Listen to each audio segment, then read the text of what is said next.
you're Jewish I and am. you grew up in Brooklyn. I was wondering, like, how your opinion on Israel evolved throughout time, if you don't mind me asking. No, be my pleasure. I went to, when I was in like elementary school, I went a couple of afternoons a week to a thing called Center Island Jewish. And it was mostly teaching you about Jewish culture and teaching about how Jews had been discriminated against and teaching you the Jewish songs and the dances and the holidays.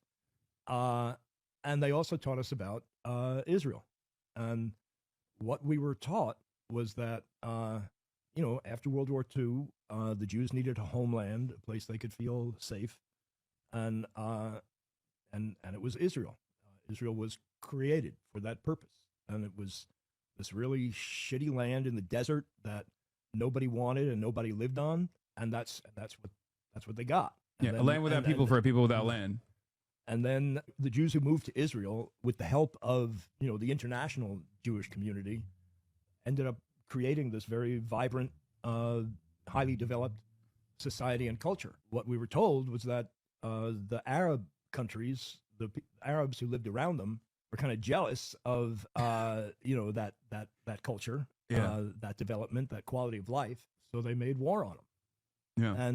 And so that's the way I thought it was. What was a formative part of your development that made you feel like the way that this was presented to you initially might not have been entirely correct? I think it was only maybe 20 years ago that I started understanding that, whoa, there were people who lived there, and there were people that were pushed out.